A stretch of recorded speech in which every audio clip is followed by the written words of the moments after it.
I see that your name is written up as first in today's roll of honor. What? Oh, yes. What did you think of last night's home? That? Oh, barely took me any time. I spent the evening reading rather than wrestling with it. Strange. Took me hours. Anyways, maybe today will be tied again, or maybe it's my turn to be first. It doesn't matter in the least to me. And I just want us to be friends. It was awful and immature of me to make fun of your hair, but I just wanted to get your attention. I find you smart and interesting. I can never forgive you as long as I live. I have made a secret vow never say your name again. But you're the smartest girl in school, Anne. I guess you should have thought that before you mocked my hair. I can't believe you really turned out Gilbert Flynn. I think he's more than a little enamored with you. I don't care in the least bit, Diana. Not in the least. Gilbert's smarter than you know, Anne. It's obvious he'll let you get ahead some days. I will not be stupid that I will lie gypsy content. All right, class. Next week we'll have a written examination for the month. I fully expect you to do your best. Unfortunately, I'll be unable to continue teaching you, as I resign my position. And will be leaving as soon as the examinations are ready. I'll just do my best. Settle down now, class. There is no room to take lessons for hysterics. Now I understand that losing me as your teacher will be detrimental to this progress. The board has validated a paid teacher as soon as possible. You must restore yourself to idea. You're lucky enough to have this time together.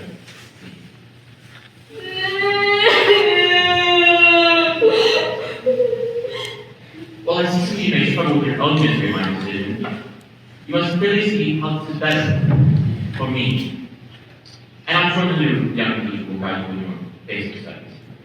There's nothing but meetings and parties in the world, and the time has come for us to part.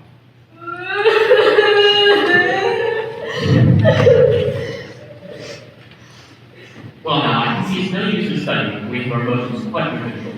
Why don't we take lunch early then? We have to ring the bell, fully fitted to our studies.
Well, it's not that I was so very fond of him. I just cried at his beautiful words. Oh, it was heartrending, wasn't it? I have a dreadful story for all the times I made fun of him and Chrissy. I started crying when his roomie was crying. And I started because you were, Jane. Well, let's not talk about school. This is a time for celebration. Yes, Diana, it's your birthday this weekend. The Avenue Baby Club is playing a concert tomorrow night. And my mother told me I could bring a group of friends with me as a birthday treat. My sister has been practicing for weeks for the concert, so I know I can certainly attend. We should all recite something. Could we take the sled and ride with splendor? And we must see if you will not join us and lead us in a dramatic reading. A concert? Imagine! Of course I'd love to go, if only Marilla will allow me. Well, we'll have to convince her that you're absolutely necessary for our production. Then she'll have to let you go. And it isn't as if birthdays were common things.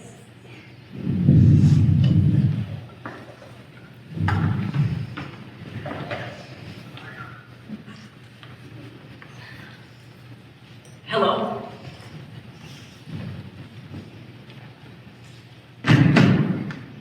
Well, you were just wondering, well, concert.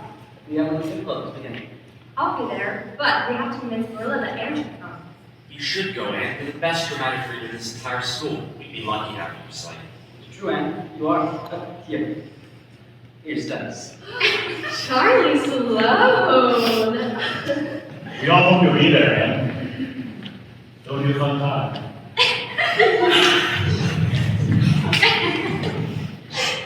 We must pull ourselves together. Those boys are nothing but a distraction. Just think of the concert. We'll have the delicious opportunity of dressing in our most beautiful dresses. And we can do our hair in the new pompadour style. With bows. Yes, and you must convince Marilla at once. True. I just can't help feeling a little pain thinking of my plain dress. You look perfectly lovely in that dress. Never mind the lack of puff sleeves and flounces. Or, better yet, you can borrow one of mine.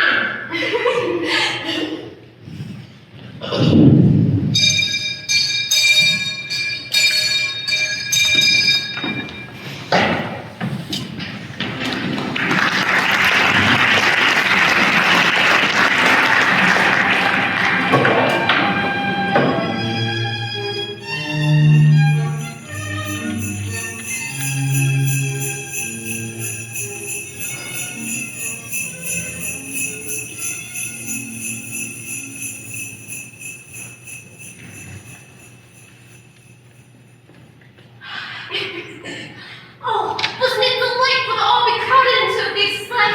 What a drive! Oh, it was delightful. Slip along, snow crisping under the runners. Oh, and then there was a magnificent sunset. Oh, Diana, doesn't it all seem like a beautiful dream? You looked awfully nice and recited beautifully. This truly must be what it's like to be grown. Oh, and Mother could see with a spare room. Oh, and when Chris Andrews recited, I shivered in delight. I heard a rumor that Mr. Phillips sent all the way to town for the girls Chrissy wore tonight. And even Mr. Phillips recited beautifully tonight. Looking at Chrissy at the end of every sentence. Oh, but you were so full of Gilbert Blythe. When he started reciting, you just picked up a book and read until he finished. Oh, Anne, how could you? When he came to the line, there's another, not a sister, he looked right at you. I can't possibly be expected to remember every boring recitation. Let's rest and see if we get into bed first. Merciful goodness! Oh, who was it? What was it? I fear it was my Aunt Josephine. It's dreadful. It really is dreadful. But did you ever know anything so funny? And what is an Aunt Josephine? She's father's rich aunt from Charlottetown. She's awfully old and very proper. She was supposed to come later in the week to discuss paying for my music lessons. Hello, girls. Did you have a good time tonight? I stayed awake because we came home and I must have fallen asleep. You're right, Josephine is around. You must be careful not to disturb the anti. They most certainly have already done so. They frightened me to death tonight. This must be some sort of cruel joke. I can tell you I have never been shown such horrendous hospitality. Girls, what is the meaning of this? What did you understand, Josephine, Diana? Oh, it wasn't Diana's fault. It was mine. I suggested we try racing to see if we could get into bed first. No, you didn't. Oh yes, they most certainly did. They jumped right on top of me. Josephine, I am so sorry. It's just that you had arrived early. I had to go and see the spare room tonight. Since you clearly just let your children run wild, I'm going right back to town tomorrow. I go right now from the early hours of the morning. Girls, and no abuse, Josephine, I promise. So I'm just to tolerate your heedless children? I won't be treated this way. Diana is the worst behaved girl I ever saw, and I'm not paying for any music lessons. Oh, please, Miss Barry, take your anger off on me, but not on Diana. I'm such an unlucky girl. I'm always getting into scrapes and getting my best of friends in them too. Please don't punish Diana. I confess.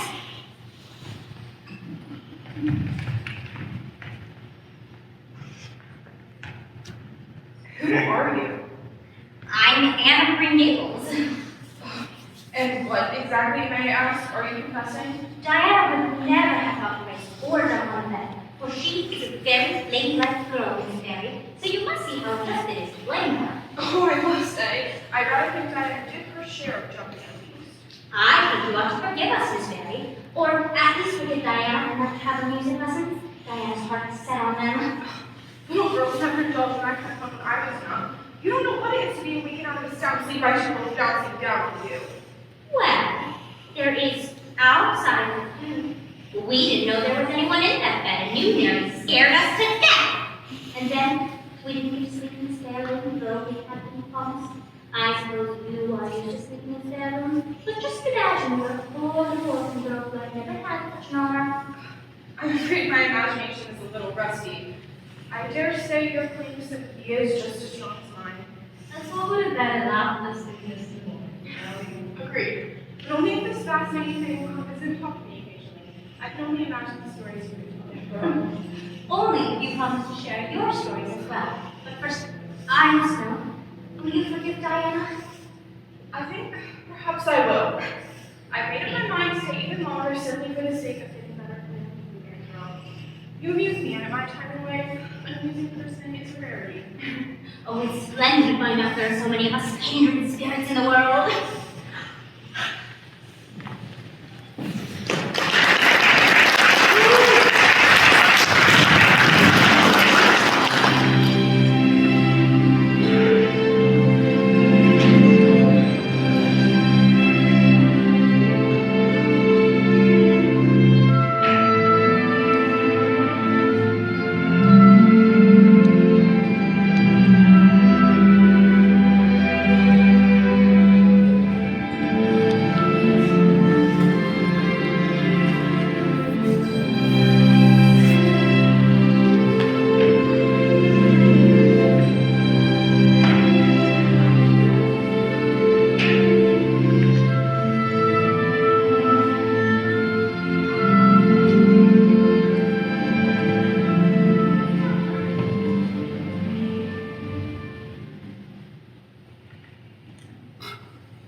Are you excited for the school picnic this week? Why would I be excited to do something else from school? Something big, Jerry. We have to meet the new teacher that is to replace Mr. Phillips. Did you see her in church this Sunday? She has a lovely smile and such exquisite dimples in her cheeks. I wish I had dimples in my cheeks. If I did, perhaps I could influence people for good. I do not think the dimples would help.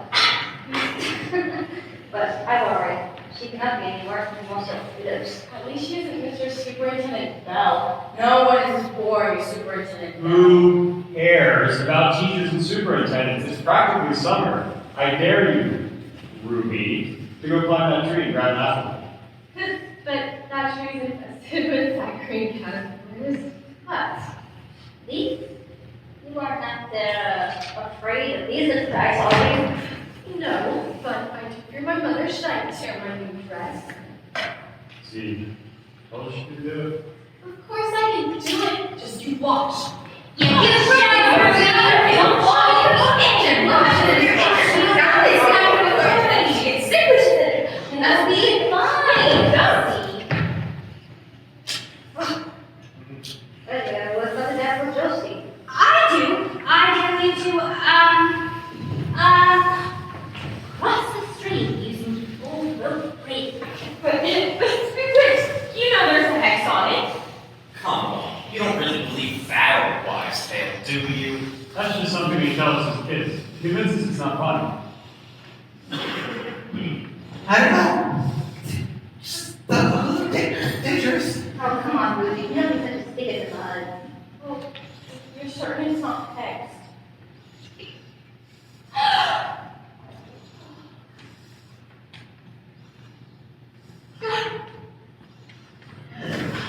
I told you I could do it. If any of these boys can do it.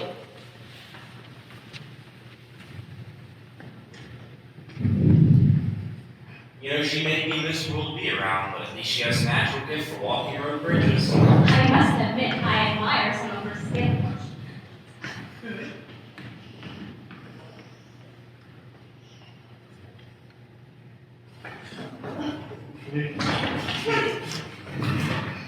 You know, I knew a girl in Nova Scotia who could walk the ridgepole of a roof. Really?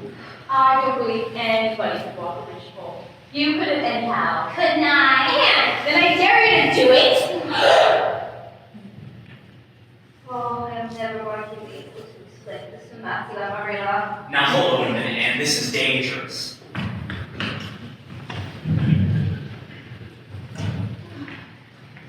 There she goes. She's planning to tell us.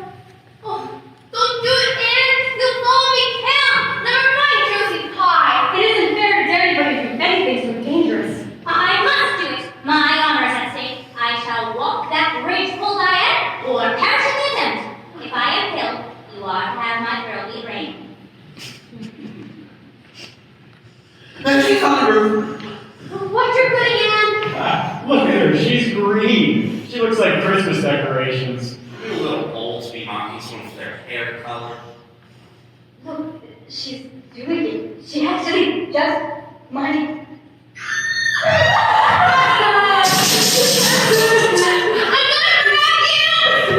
That fool's going to get help. We gotta get out of here. Wait, I wouldn't want to be here. If I were you. Ruby! Kid.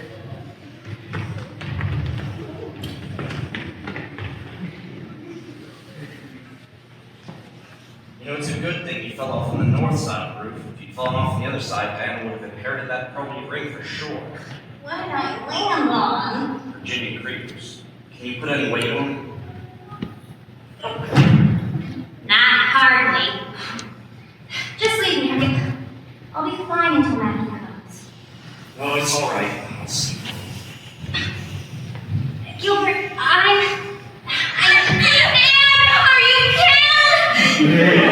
killed? No, Diana, I'm not killed, but I think I'm rendered unconscious. What's the matter? Where did you hurt yourself? My ankle. Do you think you could take me home on the open air? Of course, shift over this way. Easy, man, easy.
I know, sister, I know.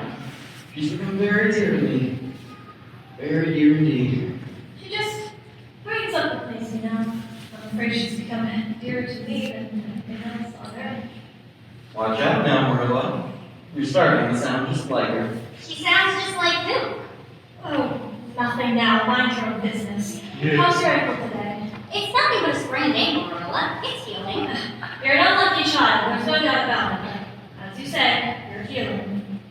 Can you get that for me now, Anne? But Marilla, my ankle. Don't you feel very sorry for me? You can't expect me to open doors now, can you? It was your own fault, so I believe I can. And anyways, it was a frightful headache today. And that's just exactly why you should feel sorry for me. But what would you have done, Marilla, if you had been dared to walk a ridgepole? I would have stayed on good firm ground and let them dare away. Such absurdity. Oh, Anne, you're good about it. How do you feel? My mother said she was pie to heal faster. Full of all your favorite types of apples. And here's a book from Aunt Josephine. She wrote that she was in fits as soon as she heard of your injury. I wanted to give you something to do, lest you begin to imagine even more dangerous endeavors. Oh, how wonderful! Thank you. I shall write to her immediately. But how's school? Did you meet the new teacher? We did. Oh, Anne, you should see Josie Pine. She's been so afraid of getting in trouble for daring you that I don't think she'll be bothering us at all next year. Did you see the doctor? Yes, the doctor hurt me dreadfully, and of course, I won't be up and going around for the next 6 or 7 weeks, so I won't meet the teacher until the next school year, and everybody will get ahead of me in class. Of Of course, we'll keep you busy all summer long, writing stories and making up games. We'll bring you flowers and books, of course. We'll even perform plays for you. And you won't be behind at all. We only have a few days left of school now anyways. Oh, everybody has been so good and kind to me. It isn't very pleasant to be laid up, but there is a bright side to it. You find out exactly how many friends you have. Why, even Superintendent Bell came to see me. Really? Yes, he told me all about the time he sprained his ankle when he was a boy. It does seem so strange to imagine Superintendent Bell ever being a boy. Come now, Superintendent Bell and I are the same age. Why, you can picture me as a boy, can't you? Not hardly enough. Well, now I'll just go out to the yard where Jerry won't be half so cruel. Even Josie Pye came to see me. But tell me of the new teacher. She has the loveliest hair and the most fascinating eyes. She dresses beautifully. Her sleep huts are really like anybody else's in our league. Every other Friday afternoon, she has recitations. Everybody has to say a piece. Oh, Anne, you would love it. Josie Pye says she hates it, but that's just because Josie is so dull.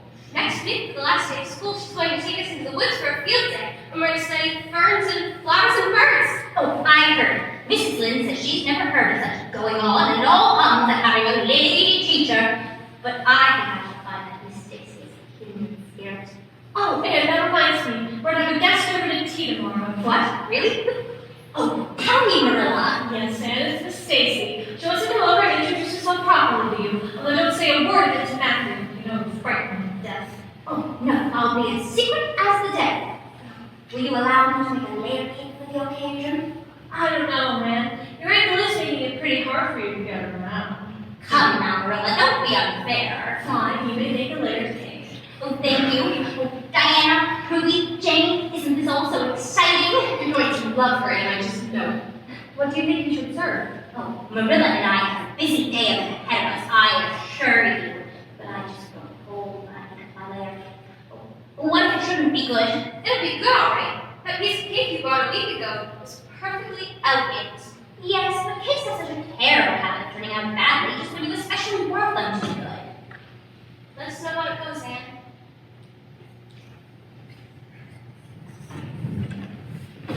Oh, Marilla, I'm too excited. We must begin immediately.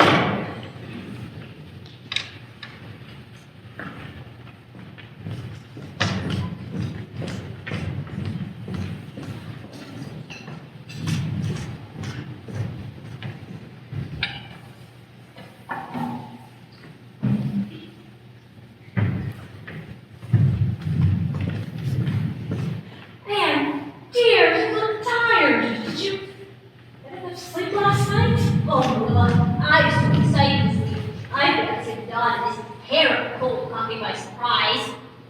This is what comes of taking on dangerous dares. Oh, nothing short of absolute pneumonia would have kept me out of the kitchen this morning. I don't think I forgot to put anything in the cake this time, but do you think it will rise? Just imagine the baking powder shouldn't be good. I lose it out of the new can this time. Oh, Marilla, what if that cake doesn't rise? We'll have plenty without it. Will you allow me to decorate the table with ferns and wild roses? I believe that's all nonsense. It's the evils that matter, not flummery decoration. Mrs. Berry had her table decorated, and the minister told her the feast for the eye as well as the palate. Well, do as you like. Only you mind to leave enough room for the dishes and the food.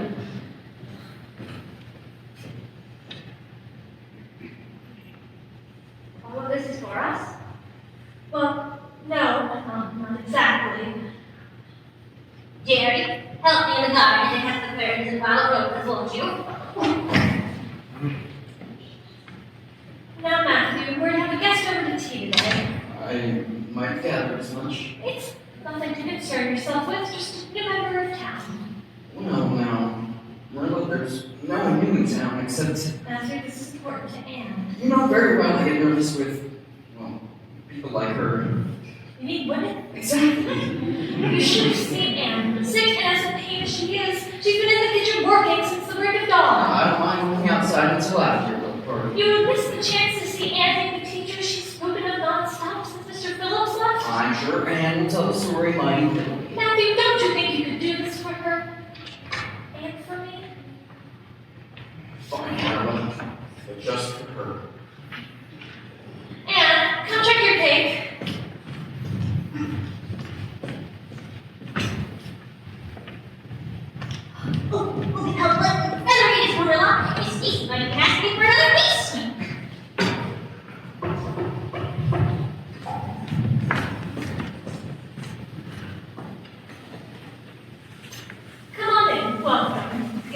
afternoon, Miss Stacy. Good afternoon. Thank you. What a lovely home. What a gorgeous table setting.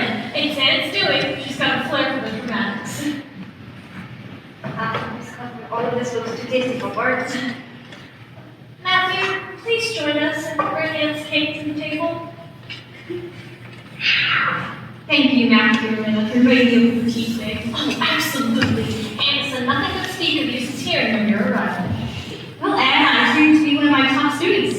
Oh, I do enjoy learning very much, but yet others are much better at geometry than I. And how has school gone for you, Anne? Oh, well, I did have some catching up to do. You see, I didn't go to school a great deal when I was younger. My parents died when I was very young and I was an orphan. I did go a little when I stayed with Mrs. Thomas. Mrs. Thomas had a drunken husband and I tried to stay at her house when he was having one of his episodes. And then, when I stayed with Mrs. Hammond, I could only go during the spring and fall because it was too far to walk in winter. And of course I went when I was at the asylum. Oh, I would come read, and I memorized ever so many pieces of poetry off my heart. The Lady with the Lake and the Season were my favorites. There's one thing plain to see, Anne, and that's that your fall off the very roof hasn't injured your tongue. Did you say the asylum? Wait, I was an orphan, but she's not anymore because that's Marilla Cuthbert. That is quite the tragical backstory in this day. Anne's experiences like that have been to make a great writer. Oh, Miss Stacy, but I do love writing. Would you care for a slice of my hair cake? No, thank you. I really must get on soon. Please try a piece, Miss Stacy. Anne made it just for you. Well, in that case, I must try.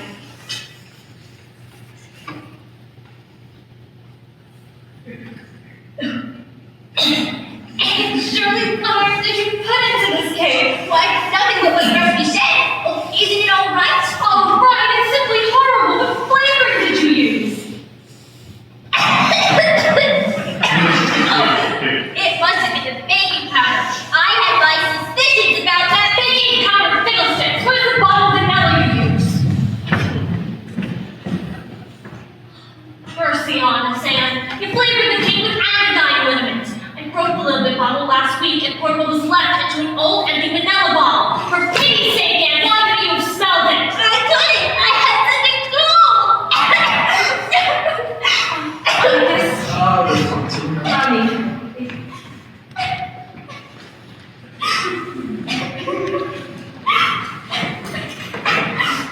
Oh, Marilla, I disgraced her.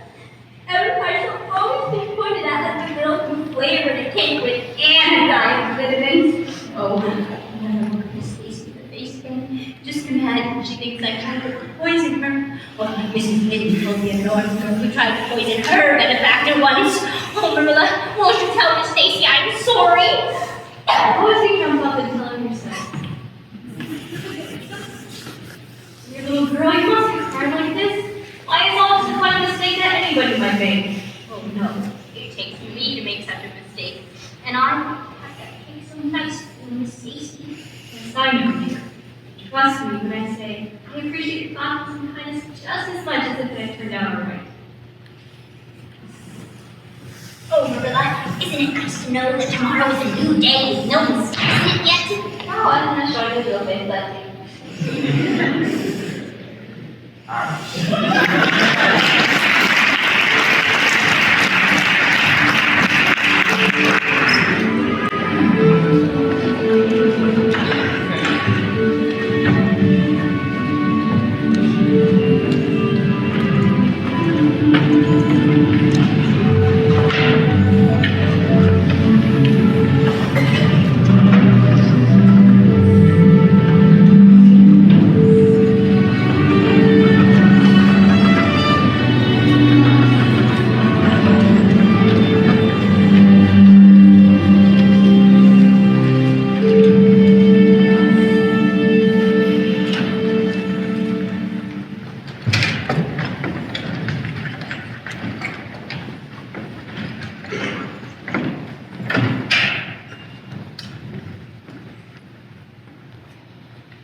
It was so quick. Tilly Poultry and Josie Pye are in a real fight in the yard. They're screaming in the most unbecoming fashion. Don't look on the guys. Ruby Gillis, you need help, not audience. Where's Miss Stacy?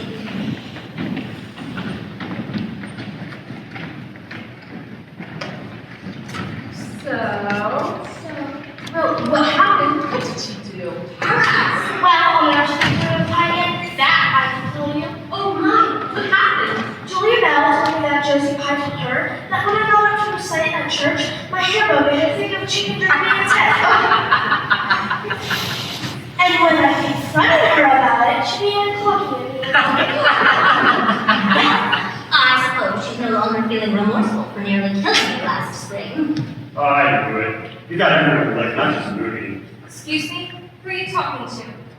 Yeah, you and anyone who'll listen. What do you mean licked? I mean, you put on airs about everything. You think you're so smart, that makes you better than the rest of us. You talk on and on about anything. When are you going to realize no one cares? Really, stop. Don't be rude to the girls. Stop it.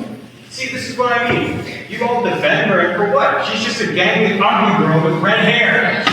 Keep it up long enough to teach you a lesson. What kind of lesson are you going to teach? You're too stupid to even know how to grow a bunch. What's wrong with you today? Why are you being such a bully? He's always a bully. You're feeling great that there's all these girls here. We'll see how great we have after school. Are you threatening me? You're the one who wanted to teach me a lesson.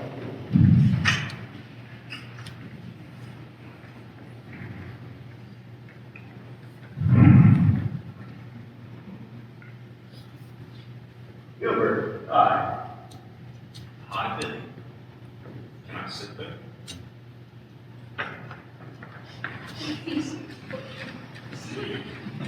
Today's like to talk about Oh, how exciting. and damn right. I'd like to talk about the nature of writing. Alex said that human beings with metaphors is naturally fused with money, and no one has more fun metaphors than Henry Davis Thoreau. His meandering meditations will higher soul and lift your spirits. Now, Thoreau believed that every walk is a sort of crusade. For a moment tonight, at least you can walk in the woods and write about your time there. You're going to love Thoreau. I was going to try to open his with you before, but since we aren't friends, I didn't. The wind murmured against the window. Ha! Every softness against the blast. Occasionally sighed like the summer zephyr, lifting the leaves along the livelong night. How you, Billy?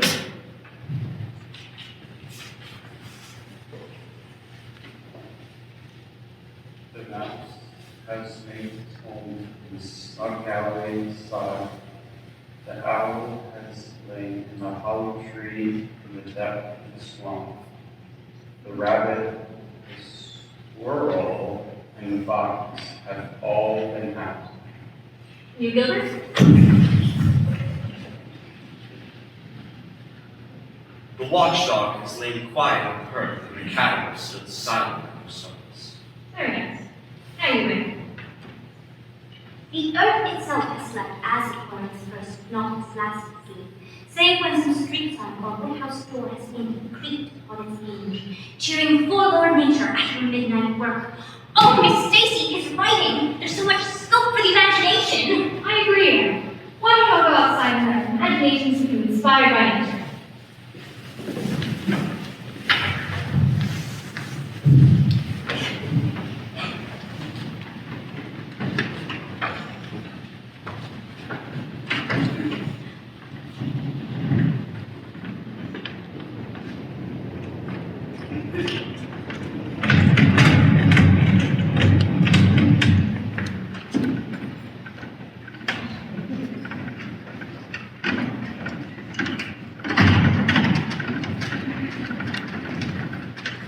Being more mature fools would think that life is so much more interesting than nature and our imaginations, don't you think?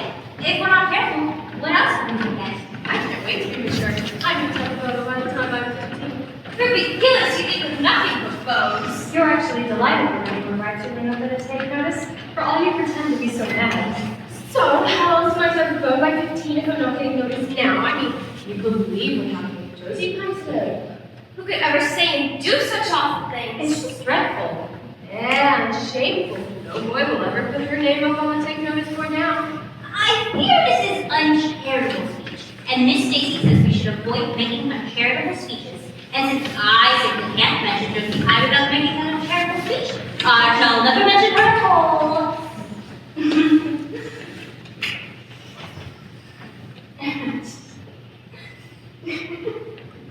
Hey girls, do you see that fox? I just love the woods in the fall. Gilbert, I agree with you. I find fall to be the most delicious season. I prefer summer, when the flowers are in bloom and the world glows in sunlight. I really think the woods are just as lovely in winter as in summer. They're so white and still, as if they were asleep and dreaming pretty dreams. You know, I think I can manage to write this piece about the woods, but the one we're to hand in Monday is terrible. The idea of Miss Stacy just telling us to invent a story out of thin air? It's impossible. How's yours coming, Anne? Ugh, I hate all kinds of writing. But I agree. Why do you think this dreadful French is such more non-romantic? Why, it was easy as a wink. That's because you have an imagination. But what would you do if you'd been born without one? I suppose you had yourself finished. Yes, I finished it last Monday evening. It's called Just Bible. I read it to Marilla and she said it was nonsense, but then I read it to Matthew and he said it was fine. It's a sad, sweet story about two beautiful ladies called Cordelia Montgomery and Geraldine Seymour, who grew up in the same village and were devotedly attached to each other. Cordelia was a wee brunette, while Geraldine was a queenly blonde with velvety eyes. I never saw anybody with their purple eyes. Neither did I just imagined them. Geraldine had alabaster brown too. Well, what became of Cordelia and Geraldine? They grew in beauty until they were 16 years old. Then, burst into death in love with the fair Geraldine. He saved her life when a horse ran away with her in a carriage and she fainted in his arms. I must admit, I found the clothes seem rather difficult to imagine, as I have no experience to go by. I can help with that. Not only do I have ever so many sisters, but I hid in the hall pantry without my others, proposed to my sister Susan. He told her that his father had written in the farm in his own name. And then he said, "Will you say, darling pet, if we get hitched this fall?" And Susan said, "Yes." No. I don't know. Well, let me see. And they were engaged. As quick as that. That doesn't sound like a romantic proposal. Well, in my story, it was very poetical, and Bertram went like a sneeze. Nobody does that nowadays. Geraldine accepted him in a page-long speech. I rewrote my speech 5 times, and I look upon it as my masterpiece. But alas, shadows began to darken that path. Well, that's good. The story's getting a little too sappy for me. Well, Cordelia was secretly in love with Bertram, and when Geraldine told her of the engagement, she was simply furious, especially when she saw the necklace and the diamond ring. All her affection for Geraldine turned to bitter hatred, though she pretended to be her friend the same as ever. Oh man, it was gonna be like ghosts or something. No, Anne's too practical for that. I hate it. What? Yeah, it's just like they know something new. Better get used to it. Please finish, Anne. One night, when they were on the bridge, Cordelia, thinking they were alone, pushed Geraldine over the brink with a wild, mocking laugh. But Bertram saw it all, and he at once plunged into the current, exclaiming, "I shall save thee, Geraldine!" Alas, he had forgotten that he could not swim, and they were both drowned. They were buried in one grave, and the funeral was most despairing. Oh, it's ever so much nicer to end the story with a funeral than a wedding. Well, what became of Cordelia? As for Cordelia, she went insane with remorse and had to be locked away in a lunatic asylum. I thought that was poetical retribution for her crimes. How perfectly lovely! I don't see how you can make up such thrilling things out of your own head, Anne. I wish my imagination was as good as yours. Well, it would be if only you cultivate it. I know. Why don't we have a story club? We'll get together and write stories, and I'll help you along until you can write them on your own. Well, my imagination's being cultivated for sure. I'd love to. Well, then we'll meet this weekend for our first story club. Should we tell Gilbert Cherry the movie? No boys allowed, they're just a distraction. Very wish I would make things more exciting. Oh, why, it would. It's done perfect. I can't wait. My first story is going to be scary and have a murder in it. Mine's going to be about love.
Surely there must be something we can do to get our creative minds flowing.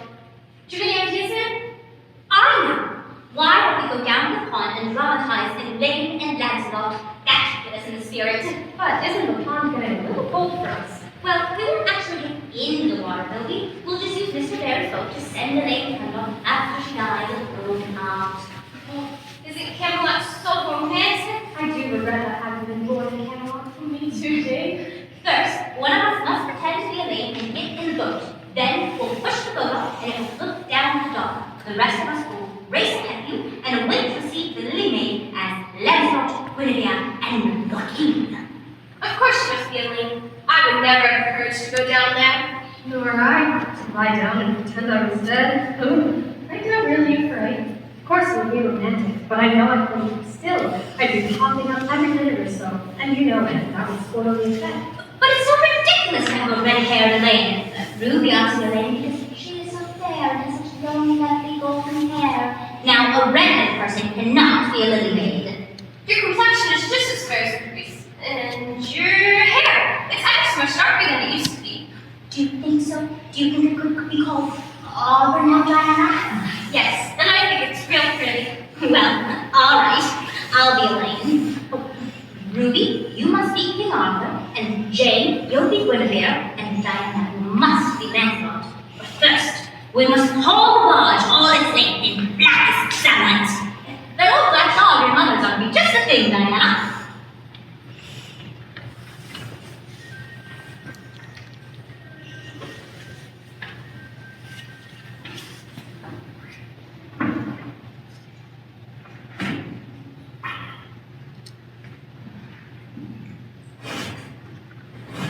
My, she does look really, yeah.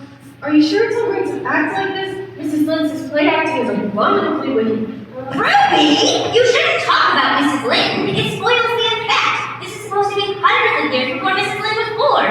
Jane, you arrange this. It's silly for Elaine to be talking when she's dead.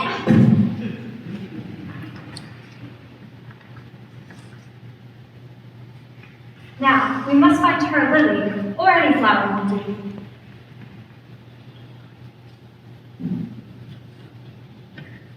Perfect. Now we must kiss your quiet brows, and Diana, you say your line. Sister, farewell forever. Now Ruby, you say your line. Farewell, sweet sister. Now push the flat up.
This is the most unromantic position, but it's better than a watery grave. Oh no! It's summer! Help! Help! Oh, why isn't anyone come to help me? Where is everyone?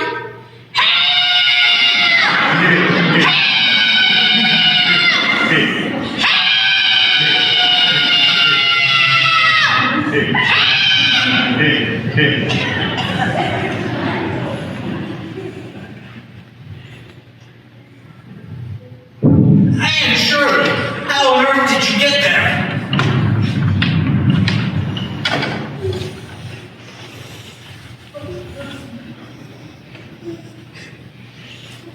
Anne, what is happening? There was a leak in the boat as soon as we pushed offshore, and I climbed up on board the piles. The girls went for help. Would you be kind enough to row me back to the landing?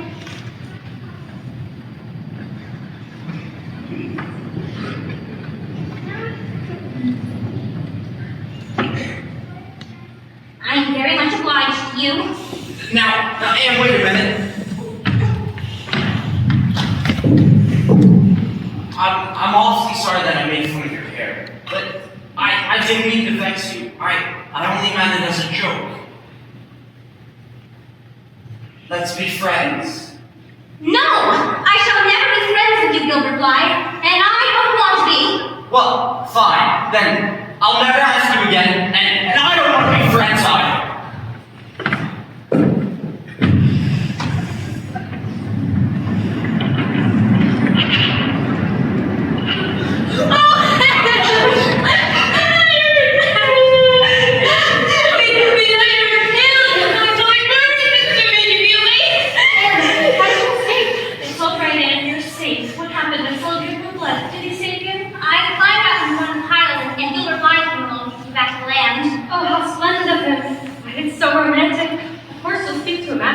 Of course I won't, and I don't ever want to hear the word romantic again, Jane Andrews. I'm awfully sorry. This is all my fault. I'm always getting into scrapes and getting my dearest friends in them too. Will you ever have any sense, Anne? I think my prospects of being sensible are better now than ever. You're far too keen as an imposter child, that's what. You never stop to think! Oh, you could have given Marilla and I a heart attack.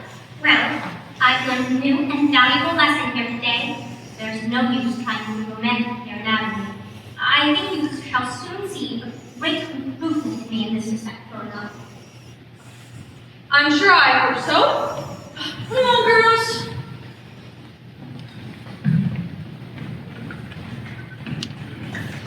Don't give up on all your romance, Anne. A little is a good thing. Not too much, though. But keep a little, Anne. Keep a little.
it varies. Orphans. Is there something different about him? Different? What way? And it's always been odd. No, not odd, just different from her friends. She stands out. Well, they usually keep their tongues quiet while she never does. Watch out now, Marilla. One might begin to think you've grown a softness in your heart and accuse you of indulging her. It's not nice to tease me, Matthew, but I do fear it's rather sinful to set one's heart so intensely on any human being as I set mine on Anne. Well, you should serve penance by being stricter and more critical immediately. But really, there's a difference that should not exist between Anne and those girls. Anne has a brighter face and bigger, starrier eyes. Well, if my shy, undelivered Matthew hasn't been completely bewitched by her. What about Willowmere and Violet Vale by Hugh MacDonald? That's the one Diana left me. It's the most thrilling book. The heroine has 5 lovers. Oh, I think I have been satisfied with just one. I don't know. 5 does sound very recommended. Well, she was very handsome and went through great tribulations. And she could bend easy as anything. I would love to be able to get with you. It's so good. Almost as romantic as all of the dresses. In Willowmere and Violet, all the other ladies wear their hair. I can't wait to style ours that way. Mother says I can wear up my hair up next year. Do you think we'll feel older when we're able to wear our hair up? I'm not all sure what happens. But we'll be 60 next year and be able to wear our hair that way. In a year and a half, actually. Although we do talk a great deal of serious subjects now and then. I guess I do feel more mature than when I first arrived here. It's such a solemn thing to be 14 and a half. So, how about we dress Ruby up as the mistress first? Marilla, I am concerned. What is it about Anne that's so different? I don't know what you mean, but it's not like you to ramble on so long. My eyes grow weary and my headaches, so please get to the point. Headaches again? You really must see about getting a prescription checked the next time you're in town. And you must really see a doctor about your heart. Well, Ruby, you do look absolutely grown up and beautiful. Would you be from 20? Oh, certainly. And most respectable. Miss Stacy says we must be careful what habits we form and what ideals we acquire. By the time we're 20, our characters will be formed and the foundation laid for our whole future life. And she says the foundation would shape you, then feel like you really worthwhile on it. Oh! Who wants to play Ruby's first lover? Oh, Mom! Look at the time. We must get going before it be home before dark. Come, I'll walk you to the first path. Marilla, may I walk Diana, Ruby, and Jane to the first path? Yes, but be quick, it's time to clean up. And don't bother making up silly stories about a haunted wood.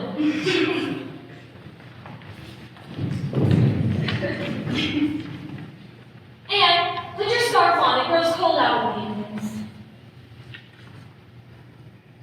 You know, I think I might have come up hard at the issue, Marilla. Anne's not dressed like those girls. She never has been since she's come to Green Gables. Now, Matthew, you know I make all of Anne's dresses in sensible patterns that avoid common wear and tear. I certainly know nothing of which you speak of, so I refuse to take any offense. But the clothing of Anne should be of little concern to you. Of course, you must be right, as you know best to bring up Anne. And I don't mean to pick Marilla, but why is it that Anne's sleeves did not look at all like the sleeves the other girls wore? I'm sure you must have some wise and scrupulous reason for keeping the girls so plainly down, but would it to her harm to have one pretty dress, something like Diana Mary wears? Don't go getting a notion into your head that Anne needs a new dress. She most certainly does not, and she just fine with the plain ones I make her. Marilla, Matthew, look who I found at the end of the lane. She says she's coming for a visit. I'll put on tea. Thank you, Anne. My Miss Stacy, it's so good to see you again. Thank you. And a good afternoon to you too, Mr. Cuthbert. Yes, well, good day. I hope that I haven't offended you by stopping by unannounced. Oh, no. Don't mind them, Stacy. I make you nervous. Well, I've come to discuss the very topic. And Me? Oh, Marilla, I meant to tell you, I really did. I forgot. Miss Stacy caught me reading Ben Hur yesterday in school, and when I was supposed to be studying my Canadian history, I just just got into the chariot race when school began, and I was wild to know what happened. Though I felt sure Ben from must win. I was so interested that I never noticed Miss Stacy coming down the aisle. Yes, but no. Oh, I can tell you how ashamed I feel. I did take the book away to see if you got this already. Those matters truly settled and not bring you today. Oh man, it's your guilty conscience that's the matter with you. You had no business bringing a storybook into school. Now I see you don't want to hear what Miss Stacy has to say to you. You're more interested in the sound of your own tongue than anything else. Oh no, Miss Stacy, I do want to hear. I won't say another word. Not one. I know I talk too much, and I really am trying to overcome it. And if you only knew the amount of things I wanted to say and don't, you'd give me some credit for it. Well, I was just Diana Barry's house and decided to stop by. I'm hoping to organize a more advanced class among my students who need to study for the entrance exam in Queens. My team by hoping to have math in Marilla, if you consider allowing me to do. Well, what do you think of it yourself, Anne? Do you want to go to Queens and pass as a teacher? Oh, it's been the dream of my life, or the past 6 months, that is. Ever since Ruby and Jane began talking of studying for the entrance exams, I would love to be a teacher. But won't it be dreadfully expensive? You needn't worry about that part of it. I believe in a girl being fit to earn her own living, whether she has to or not. You'll always have a cultivator at Green Gables so long as Matthew and I are around, but nobody knows what's going to happen in this uncertain world, and it's just as well to be prepared for it. So, you may join the Queen's class if you'd like. Oh, Marilla, thank you. I shall study hard and try my best to be a credit to you. I warn you not to expect much from me in geometry, but I think I can hold my own in every other subject so long as I try hard. I dare say you'll get along well enough, Anne. You truly are one of my greatest students. You won't be ready to take the exam for a year and a half yet, but it's will give you time to thoroughly learn. Oh, I shall take more interest than ever in my studies. I would be honored to be a teacher like you, Miss Stacy. All right, then, Anne. We'll meet for extended lessons on Mondays and Fridays beginning in November. So far, Gilbert Blight, Ruby Gillis, Jane Andrews, Charlie Sloan, and Moody Spurgeon McPherson joined. Oh, and Joseph Hyde. But sadly, Diana parents do not intend to send her to Queens, but he said to finish in school. You're always welcome here, Miss Stacy. Thank you.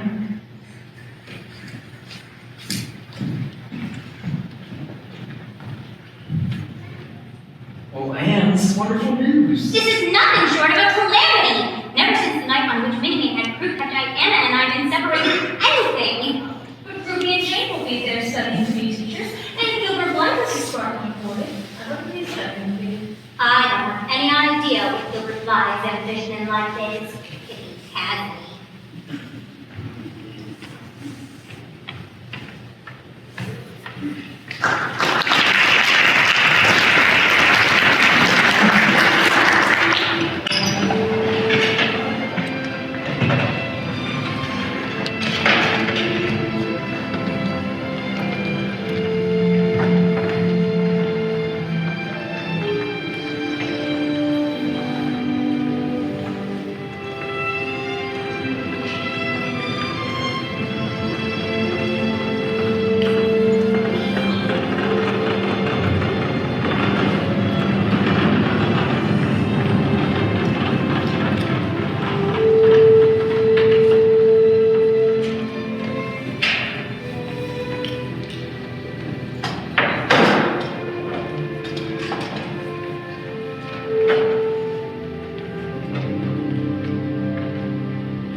What are we going to do?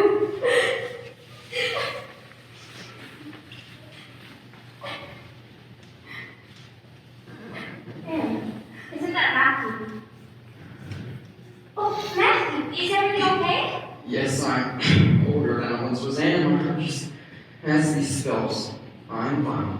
I just didn't get to see you before you left for school this morning, and I wanted to wish you a good first class. Is everything all right, Anna? Oh, it's very sweet of you to ask. It's just that I feel like I'm tasting the bitterness of death and watching Diana go out alone. But we kind of have things perfect in this imperfect world, as Mr. Friel says. Perhaps a gift or two? I wanted you to have something special for all your hard work. What? Why, Anne, what's the matter? Don't you like it? Well, now, I... Like it? Why, it's perfectly exquisite! Oh, Matthew, I could never thank you enough! Oh, look at the puffed sleeves! Oh, it seems to me this must be a happy dream! And look, it's almost time to start class, so you must rush to put it on. I'll see you later tonight.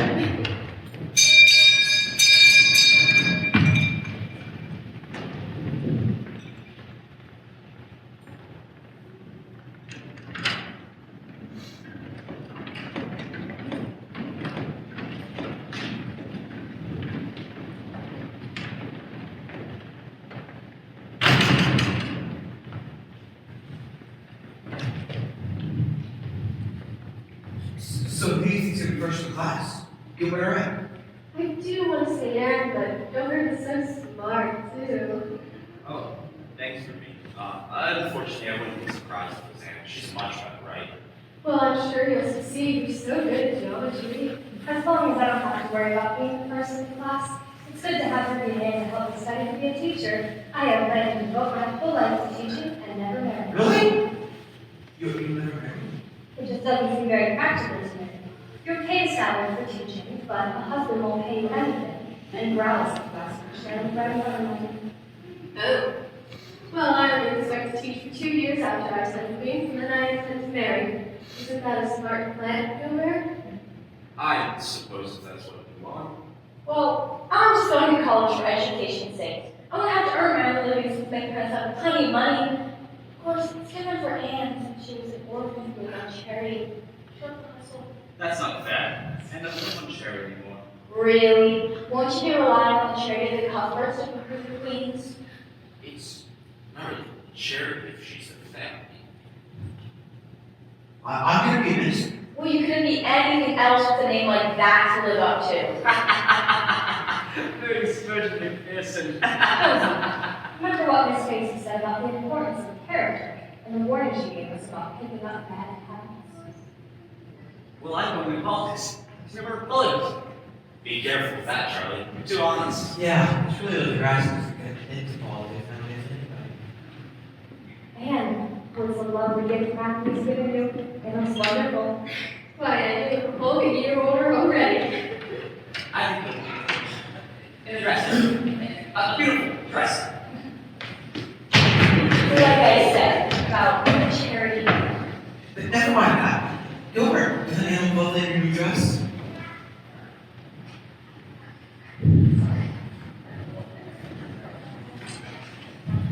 Welcome to our first year's college class. I hope that over the next 18 months, we're able to build a supportive environment where we are all able to be deep with more complicated topics we'll surely face in the entrance exam. These three topics show what we're doing this week, next. It'll be hard, but if we put in the work, we'll be successful. Now, can anyone tell me the hardest part about learning math construction? That's good. All of it? Dude. Perhaps. That's not how much it's now. Yes, Gilbert. Could it be that?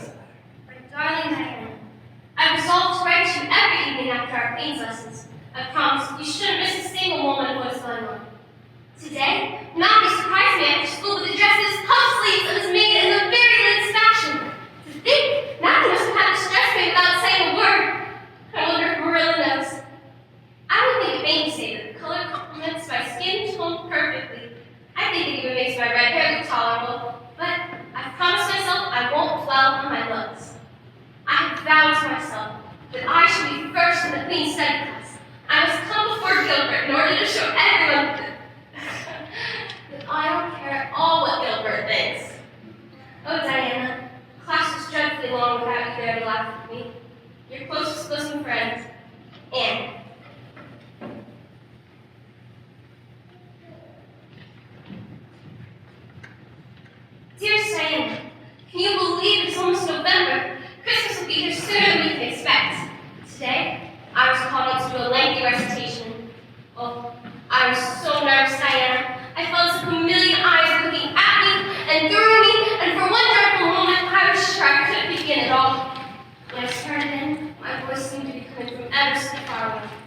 Ruby and Jane assured me that I did all right.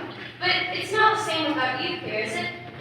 Apparently, when I left the platform after my death, a rose fell out of my hair. Jane saw Gilbert pick it up and put it in his breast pocket. Ruby was certain I had placed it back. However, it's nothing to me what that person does. I simply never wasted thought on him, Diana. Ever yours, Anne.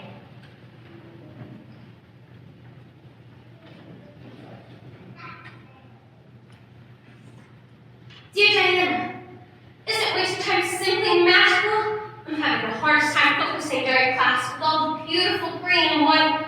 There's been just enough snow that the firs in the haunted wood are all feathery and wonderful. Class has been going well, but we've switched to geometry and math. You know how I struggle, and suddenly Gilbert has a sure lead on top student in the class. Ruby believes Gilbert wishes to be a doctor. Since the day by the pond, when I refused to listen to his plea for forgiveness, Gilbert, except for the incident with the rose, which I'm no longer certain Jane saw at all, has shown no recognition in my existence. He talks and jokes with the other girls, and sometimes walks them home from class, but me, he ignores. I don't know why I care so much, Diana, but it is not pleasant to be ignored. If I had that chance at the Lake of Shining Waters again, I would answer very differently. It's just that suddenly, all the old resentment that I've harbored all these years is gone. It seems I have forgiven and forgotten without knowing it. I just wish I hadn't been so proud and horrid. Devotedly yours, Anne. My darling Diana, without realizing it, spring has come once again at Green Gables, and all the world is abloom once more. Since then, the Queen's class has lost some of its appeal, and I will be heartfully glad when the term has ended. Today, Miss Stacy warned us that this will be our last summer before the entrance exams in Queen's College. Oh, Diana, I just can't wait for summer. I'm not even going to look at a school book on vacation. I just feel tired of everything sensible. Mrs. Lynn says that if I keep stretching out next year as I've done this, I'll have to put on longer skirts.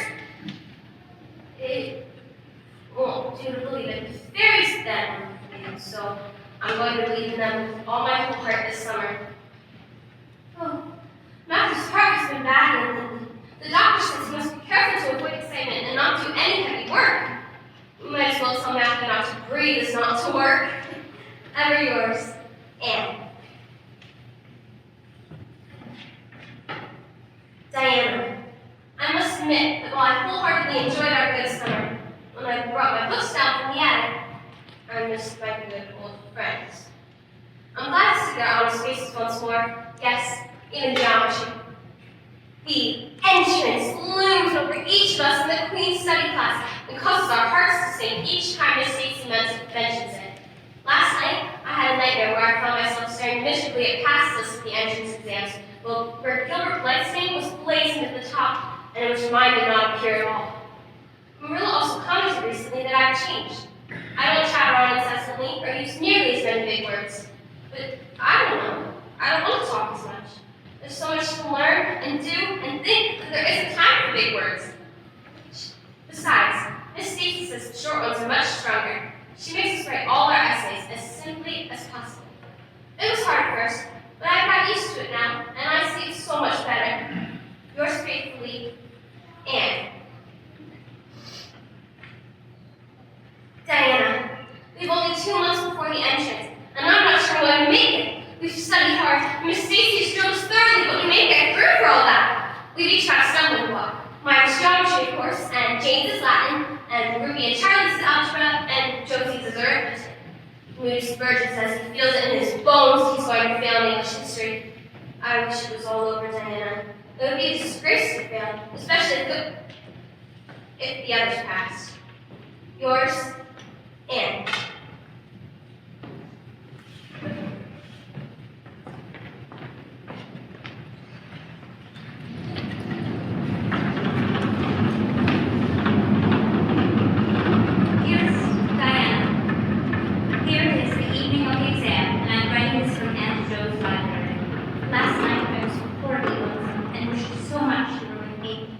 This morning, Miss Stacy came to me and we went to the academy, calling Jane and Ruby and Josie on our way.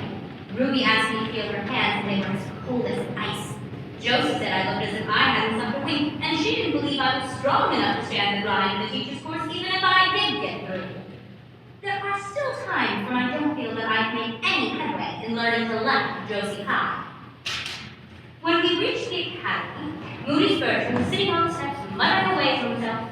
Jane asked him, What on earth are you doing? and he said he was. I'm repeating the multiplication tables over and over. I had to study on nerves. Please don't bother me. Somehow, the multiplication table had all his facts firmly in their proper place. Jane and I sat the test together, and Jane was so composed that I envied her. Just for one awful moment, Diana, I felt exactly as I did 4 years ago when I asked Marilla if I would stay at Green Gables.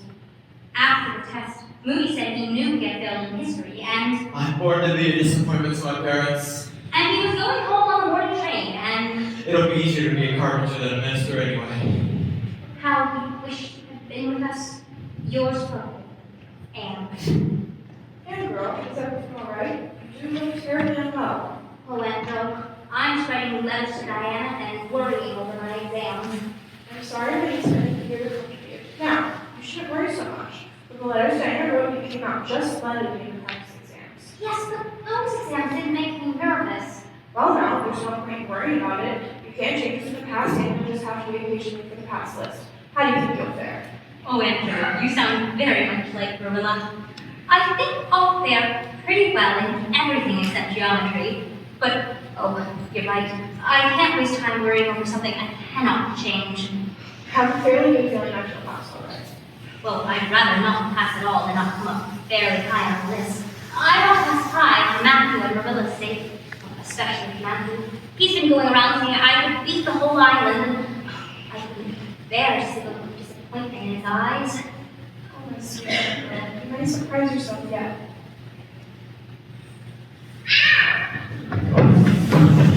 And the pass list is out. I have it here. Oh, just tell me, I can't even bear to look at it. And you passed. And you passed very first. You and Gilbert both. You're tied, but your name is first. I'm so proud. You've done just splendidly, Anne. You passed, every one of you. Congratulations. Moody's Bertram and all, although he's conditioned in history. Ruby and I did fairly well. We're halfway up, and so did Charlie. Josie passed grade 5 with 3 marks to spare, and she went on as if she led. Oh, Anne, how does it feel to see an independent passes like that? I'm just go crazy with joy. I'm pretty near crazy as it is. I'm just dazzled inside. I have 100 things I want to say, and I can't think of words to say them in. I'm going to cut it to your fingers.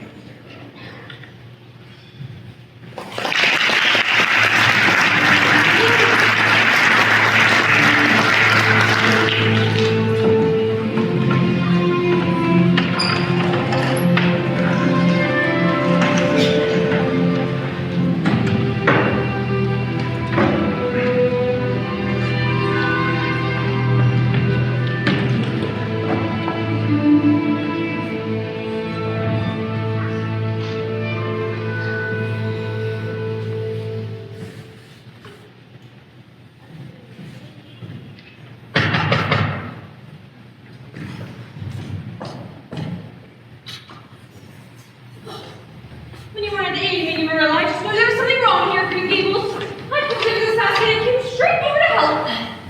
Matthew had another bad spell with his heartburn today. Oh, he's feeling all right, although I'm getting more severe. He's laying down and explicitly told not to work. Come and lay out the things, Rachel. Will you stay for tea? Well, seeing you're so pressing, perhaps I might as well stay.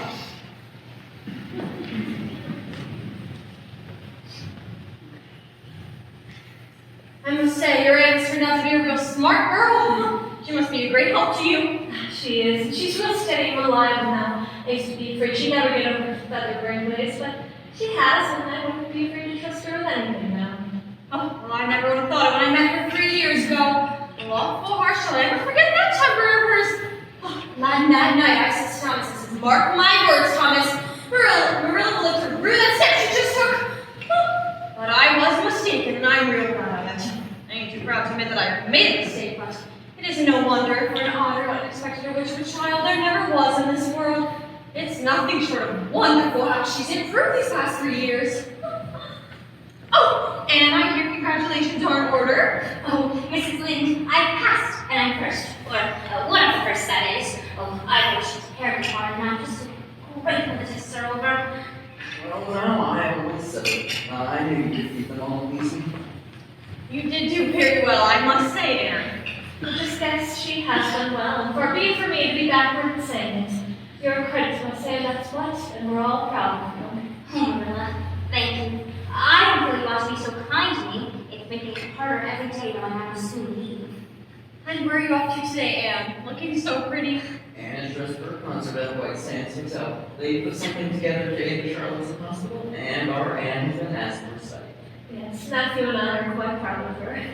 Yes, well, it's really not that big a deal. I'm going with Diana Jane Gilbert. They should be here as men to collect me. I wouldn't be going at all if there was any way I could get out of it. I'd much rather stay here with you to keep Matthew in mind. Well, now I'm not no fussing over me, and I certainly wouldn't let you miss this opportunity because of my silly heart. Don't worry, Anne. With Rachel and I here, there's not much trouble your Matthew could get into.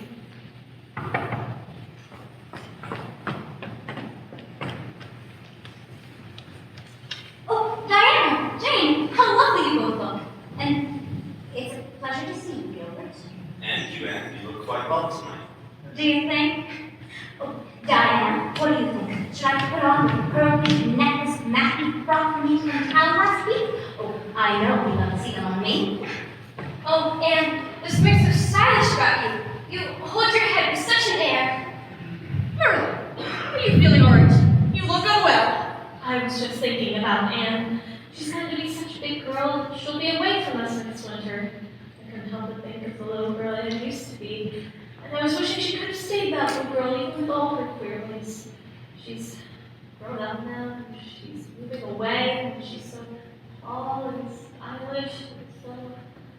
And I just got loads of thinking it all over. Shirley will come home often. The Range Railroad will be most harmony by that time. It won't be the same as how you're here all the time, but here, then you can understand these things. It's alright to be sad, Marilla. Well, now, I guess she ain't got much spoiled. And putting in my order occasionally never did much harm after calls. She's been a blessing to us, and there never was a luckier mistake than what Mrs. Spencer made. Or maybe it was Providence. The Almighty saw we needed her, I reckon. Am I all ready now? All ready.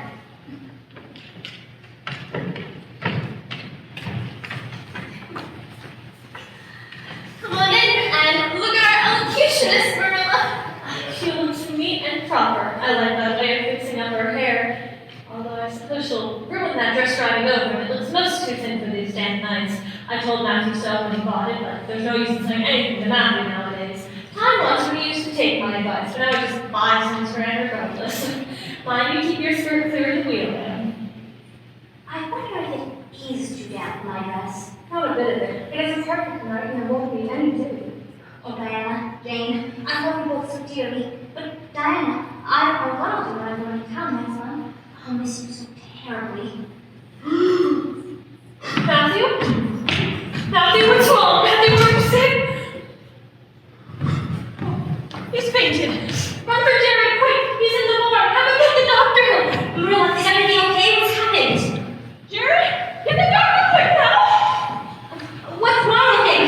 Somebody help him! Gilbert, you don't think you can't think Matthew's Miss Cuthbert, I can't find a heartbeat. I don't think there's anything we can do for him.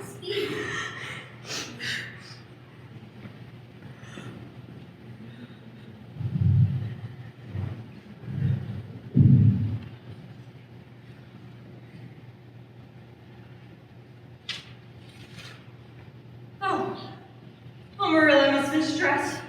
Look what Gilbert has found.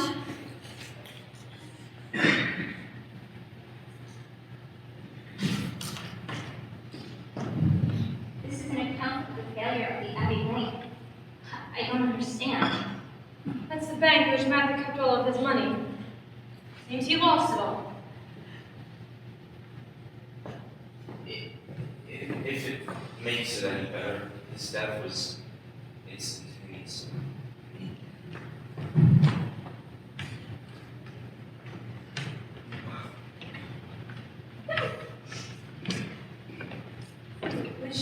stay tonight.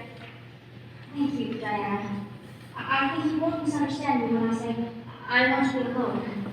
I want to be quite silent and try to realize it. I can't realize it. It seems to me that Matthew can't be dead. Of course. Just look on the wild lights if you need me and I'll be right over.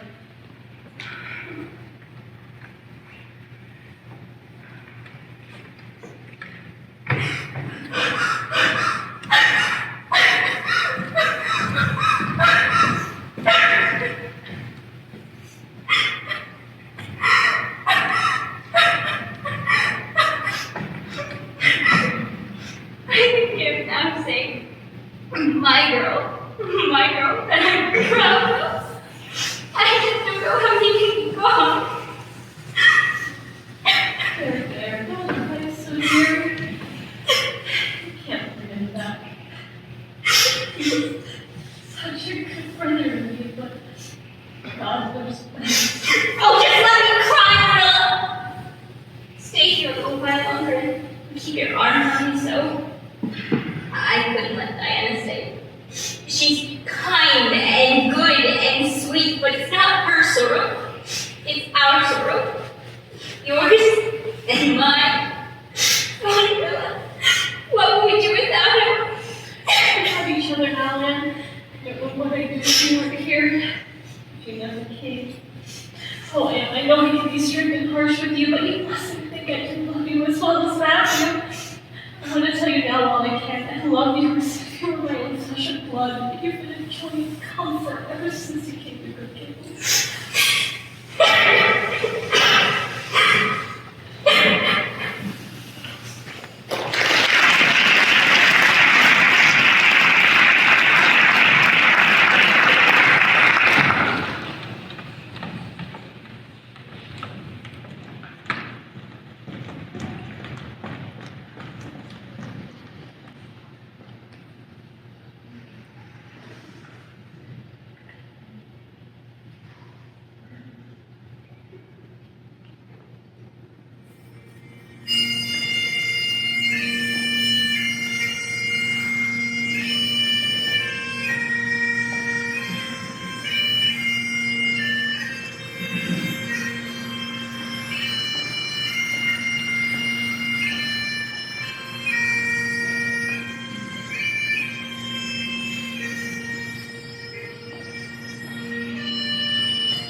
Loyal to Matthew, find pleasure in these things now that he's gone.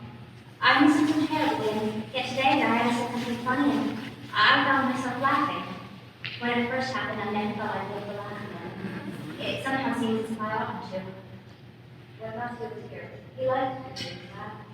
He's just gone now. I'm sure I'd like to know just the same.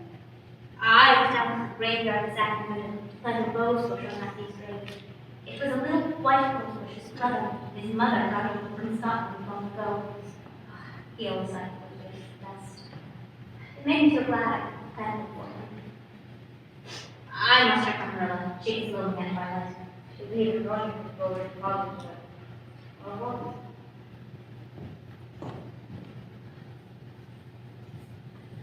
Dr. Spencer was here while you were away, and he says the specialist will be in town tomorrow, and he insists that I must go in and have my eyes examined. You won't mind staying here a little while on the way, will you? Gerald will have to check me in, and there's ironing and baking to do. I'll be all right, Marilla. Diane will keep me company if I need. And I shall attend to the ironing and the baking beautifully. You needn't worry that I'll starch the handkerchiefs or flavor the cake with anodyne liniment. Good girl, you were making mistakes in the days, Anne. You're always getting into scrapes. I did used to think you were possessed. I did suffer terribly over my hair and my freckles, though I laugh a little bit about it now thinking about it. Although yesterday, Josie Pye told me that she really thought my hair looked redder than ever, and she asked me if people with red hair ever got used to having it. You know, Marilla, I've decided to stop trying to like Josie Pye. I have made what I once would have called a heroic effort to like her, but Josie Pye simply won't be liked. Josie is Pye, so she can't help being disagreeable. I suppose people of that nature serve some useful purpose in society, although I can't imagine what. Is Josie going to teach? Doubtful. Although she is going to Queen's next year, as are Charlie Sloan and Ruby Spurgeon. Ruby and Jane are going as well. Hope to eventually teach. Hubert Blank is going too, isn't he? Yes, I believe. What a nice young boy. I saw him at church last Sunday. He seems so tall and manly. He looks a lot like his father did at that same age. John Blythe was a nice boy. We used to be real good friends, he and I. People even called him my brother. What? Really? What happened? Why didn't you? We had a quarrel. I would forgive him when he asked me to. I meant to after a while, but I was sulky and angry and I wanted to punish him first. He never came back, and I always sort of wish I'd forgiven him when I got the chance. So it seems you have had a bit of romance in your life after all. Yes, I suppose so, although you know, they still look at me. Everyone's forgotten about me and John, but it all came back when I saw Gilbert on Sunday. Should you be straining your eyes over your sewing, Marilla? Truth be told, I'm afraid the specialist will tell me to give up sewing entirely, or worse, that I'll be stone blind in 6 months. Blind man, you'll imagine it. Marilla, don't imagine it. No matter what, he will have a plan, and that should keep you hopeful. I wouldn't call it much hope. What am I to live for if I can't read, or sew, or do anything of the sort? I might as well be blind. Or dead. But there's no good talking about it. If you'll get me a cup of tea, I'll be thankful.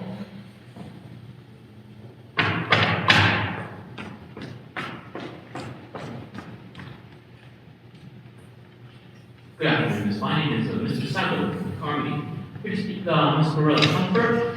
That's me, Mr. Sadler. What can I do for you? Yes. I heard you were selling Green Gables, and I'd like to buy it. Buy it? Buy Green Gables? Oh, Marilla, you don't need to sell Green Gables, do you? I don't know what else is to be done. Thank you for coming, Mr. Sadler. Please come in and have a seat. Anne was just about to make tea. Would you like some? Yes, thank you. You mustn't sell Green Gables. Anne, you're being unreasonable. If my eyes were strong, I could stay here and make out to looking after things with a good hired man, but as it is, I can't. I may lose my sight altogether.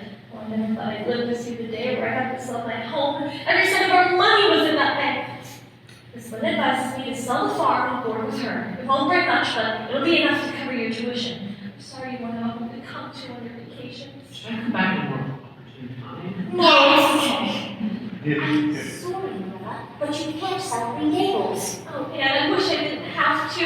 I can't stay here alone. I grow crazy with trouble and loneliness. You won't be here alone. I'll be here with you. I'm not going to Queen's. Not going to Queen's? What do you mean? I'll go back at a more convenient time. Just exactly as I say. I'm not going to Queen's. I decided so the night after we buried Matthew.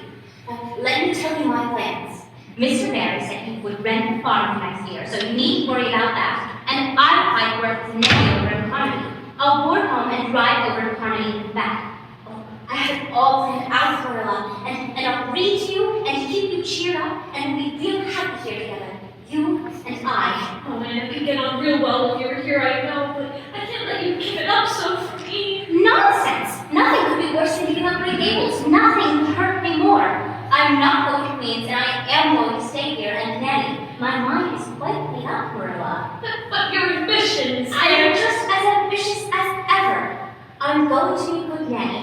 going to save your eyesight. Besides, I'm still going to take a college course. I'm going to take a college course here all by myself and learn everything I would at college. When I took the Queen's exam, my future seemed to stretch out before me like a straight road.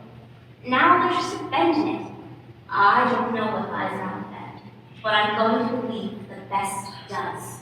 I feel as if I'm offered to let you beat it up. But you can't prevent me. I'm 16 and a half and obstinate as a mule, as Mrs. Lynn would say. Blessed girl. I feel as if I ought to make you go to college, but I see I can't, so I ain't gonna try. I'll make it up to you that way.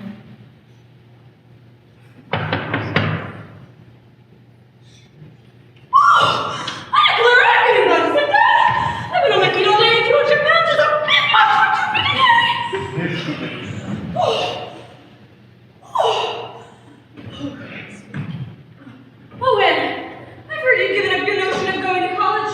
I was real glad to hear it. You've got enough education as one we can be comfortable with. But Mrs. Lynn, I'm still going to study. I'm going to take a little arts course here at Green Gables and learn everything I would at college. And surely you'll kill yourself. Not a bit of it. I shall thrive on it. I'm going to nanny in Carnegie, you know. I do not know any such thing. You're going to go to Queens that you worked hard to do. The trustees have offered you a scholarship. But Mrs. Lynn, I thought they promised that you would wife. Well, so they did. But when Gilbert heard that you were going to drop out of Queens, he went to them and told them that you would not accept the scholarship and they should take you in his place instead. It was a real kind and thoughtful thing of him to do, seeing how much Green Gables means to both you and Marilla. Real self-sacrificing for you'll have to take a year and work his own way through college. So they decided to take both you and Gilbert together. I don't feel as if I have to accept it. I mean, it was Gilbert who earned it. Oh, so did you, Anne. The board was torn between your applications, and at the last moment, a donor stepped in and offered to cover the second scholarship, but only if they would take a girl. So it would be no use to him if he were to refuse. Oh, and you might consider writing a letter of thanks to Miss Josephine. What? Are the wicked blinking at the bear, do you mean? Oh, Diana has signaling for me to go over. Excuse me while I see what it is that she wants. There's a good deal of child about her in some ways. There's a great deal more of the woman about her in others. Marilla Cuthbert is so mellow. That's what.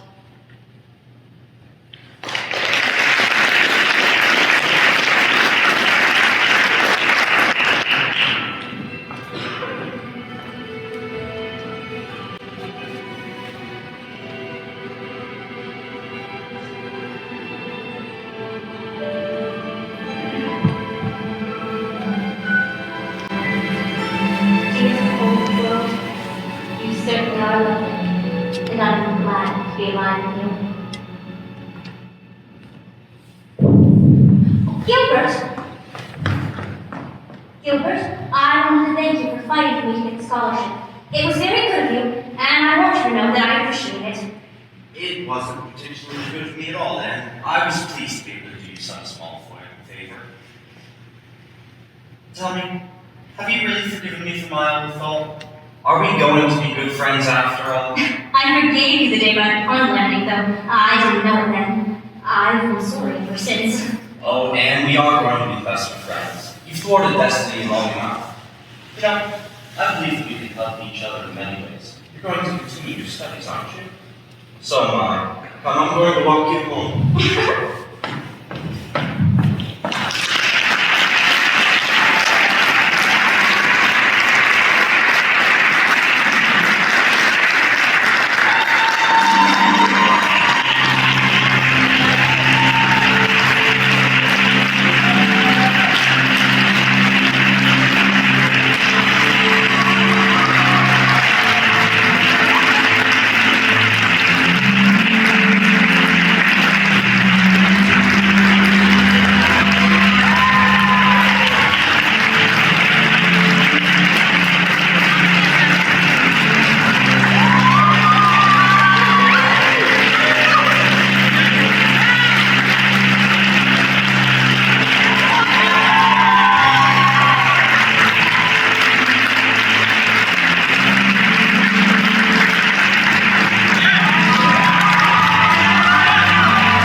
Will you get Mrs. Friel up here?